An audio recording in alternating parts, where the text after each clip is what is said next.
Assalamualaikum warahmatullahi wabarakatuh. Bismillah walhamdulillah, wassalatu wassalamu ala rasulillah Muhammad ibn Abdillah, wala hawla wala quwwata illa billah, amma ba'd. Yang saya hormati Vice Presiden Direktur JJI, yang saya hormati juga segenap jajaran manajemen, Ketua Umum FKK, para karyawan dan karyawati PT JJI se-Indonesia yang mudah-mudahan selalu dalam naungan dan lindungan rahmat Allah Subhanahu wa Ta'ala. Alhamdulillah,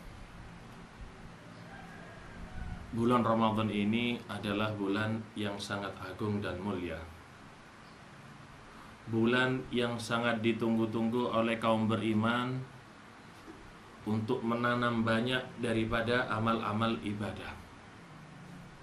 Sampai diceritakan mereka orang-orang saleh, orang-orang yang dekat dengan Allah Subhanahu wa Ta'ala, 6 bulan sebelum masuknya bulan Ramadan mereka sudah mempersiapkan diri untuk menyambut bulan suci Ramadan.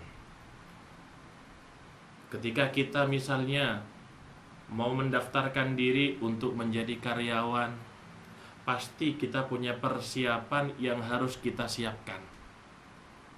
Begitu juga ketika kita akan menyambut daripada bulan Ramadan, kita juga harus memiliki persiapan untuk menyambut bulan ini dengan semangat yang besar untuk melaksanakan ibadah puasa di bulan suci yang mulia ini. Bulan ini sangatlah istimewa. Rasul sallallahu alaihi wasallam bersabda, "Lau ta'lamu ummati ma fi Ramadan, latamannat an takuna sanatu kulluha Ramadan."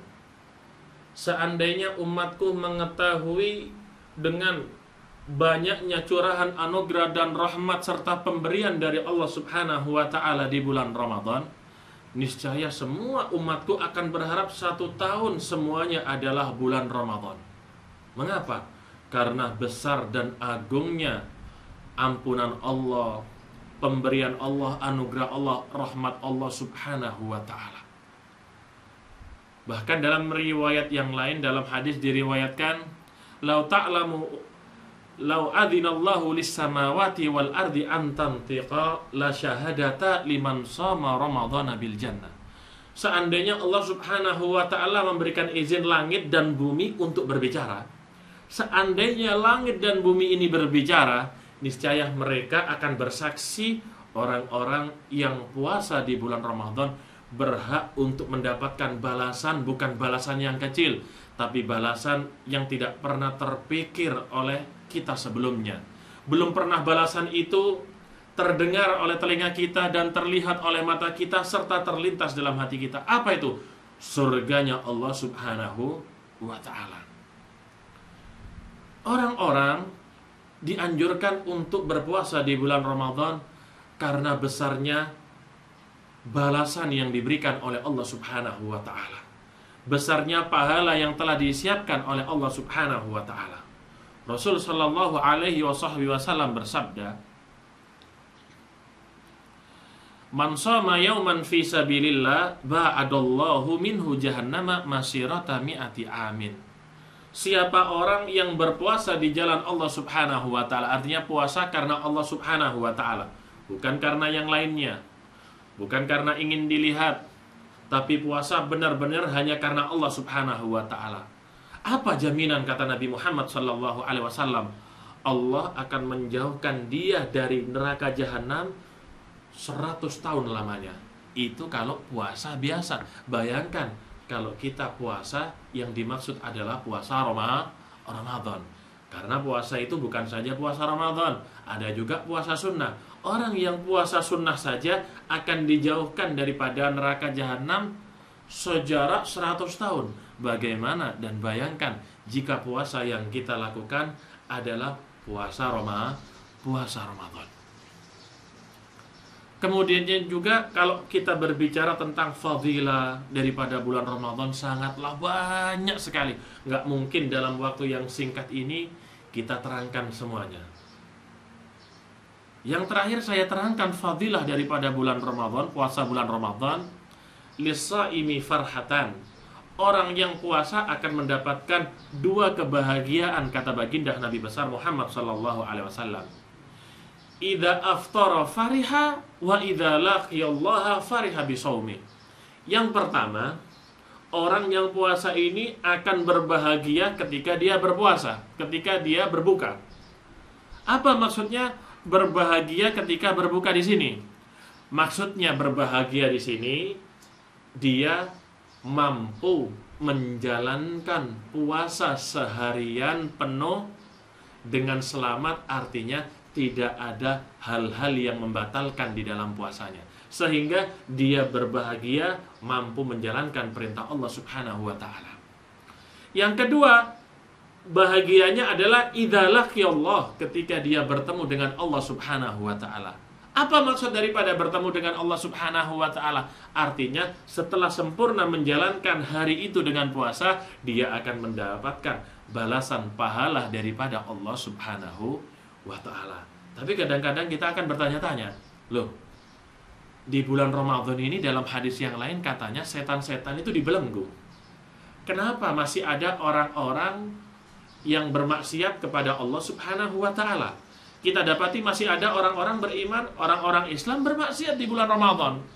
Dikatakan oleh Al-Imam Suyuti dalam Syarah Muslim begini, yang mengganggu daripada orang itu banyak, nggak sebatas daripada setan. Yang lebih besar daripada setan yaitu hawa nafsu. Bisa jadi ketika dia bermaksiat di bulan Ramadan karena gangguan daripada hawa nafsu. Fa inna nafsa akhbathu min sab'ina syaitana. Kenapa? Karena hawa nafsu itu lebih berat daripada 70 setan. Satu hawa nafsu itu melebihi daripada 70 setan jahatnya kalau mengajak seseorang kepada kemaksiatan. Bisa jadi dia bermaksiat saat itu karena hawa nafsunya. Sebagian ulama hadis yang lain mengatakan bahwasannya yang diikat di bulan Ramadan aghlabuhum, tidak semuanya. Kalau seandainya mereka itu berjumlah 100, mungkin 90 dari setan itu yang diikat.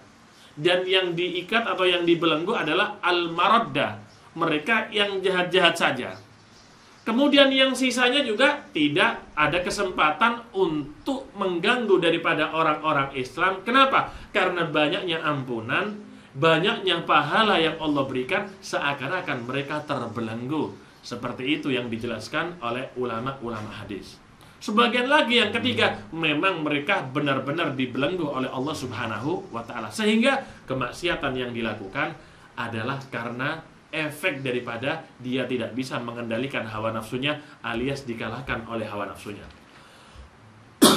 Para karyawan dan karyawati yang dirahmati oleh Allah Subhanahu wa ta'ala, sekarang kita masuk kepada pembahasan puasa langsung. Karena waktunya singkat, kalau kita jelaskan semuanya secara terperinci, waktunya tidak memungkinkan. Oleh karenanya kita bahas poin-poin yang penting agar menjadi tuntunan kita berpuasa dan puasa kita menjadi sah serta mendapatkan ridho daripada Allah Subhanahu wa ta'ala. Asyam, puasa. Puasa itu kalau ditinjau daripada bahasa, artinya al-imsak. Artinya bisa menahan diri.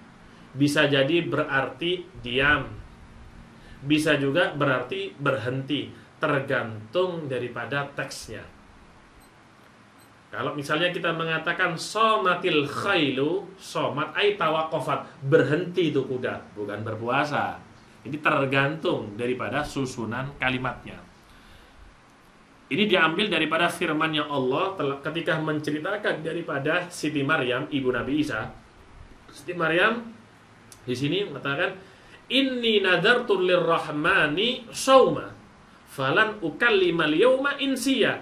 Aku nazar kepada Allah Subhanahu wa ta'ala puasa. Apa artinya puasa di sini? Ai al-imsak anil kalam. Enggak mau ngomong di hari itu Siti Maryam dengan siapapun saat itu. Enggak mau ngomong dengan manusia. Jadi diambil dari sini, puasa itu kalau ditinjau dari bahasa artinya menahan diri atau diam. Kemudian puasa menurut syariat itu apa? Nah, ini yang paling penting. Puasa menurut syariat, al-imsaku an jami'il mufattirat atau muftirat min tulu'il fajri ila ghurubis syamsi biniyatin makhsusah. Menahan diri daripada hal-hal yang membatalkan. Apa aja? Makan, minum, mendatangi istrinya, dan banyak lagi. Karena yang 3 ini istilahnya yang diketahui oleh orang-orang. Banyak lagi hal-hal yang membatalkan daripada puasa. Dari kapan kita ini puasa?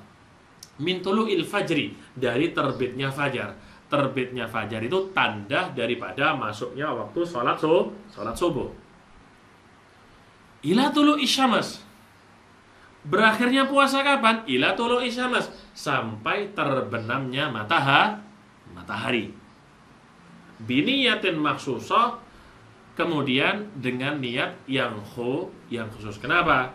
Ya, niatnya puasa berbeda dengan niatnya sholat. Ini nanti akan kita terangkan definisi ini satu persatu dengan perinci.